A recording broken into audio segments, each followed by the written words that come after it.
Hi there, meteorologist Robert Spetta. Let's talk about our tropics, especially just off of the first coast. We have a tropical low here. The National Hurricane Center has given this a medium chance of development, and overnight there is a possibility that they could pull the trigger and call this a tropical depression. Regardless, I think the forecast is not going to change too much from this point on. There is a decent low-level circulation in this, and it is approaching the Gulf Stream, so we could see convection flare up around that low level circulation once it moves over those warmer waters.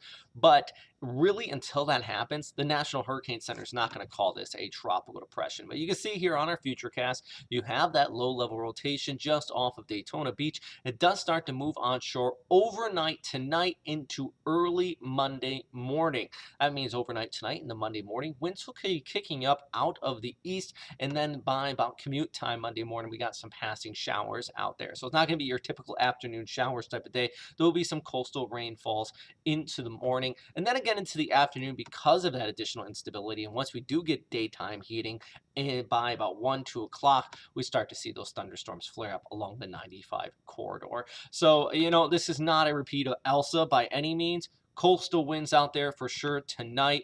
We get the Jumble Strips game going on as well over later on this evening, and that is might have some impacts as far as the breezy weather is concerned, but it's not going to be rained out.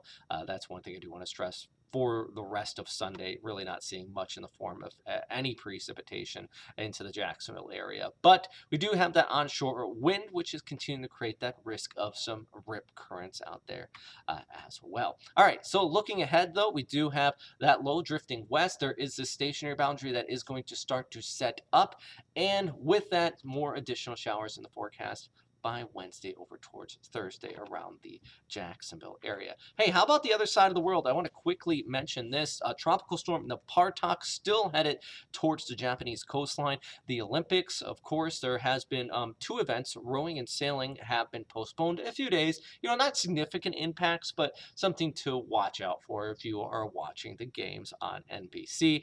Especially some of these outdoor events, they're going to get a little bit wet.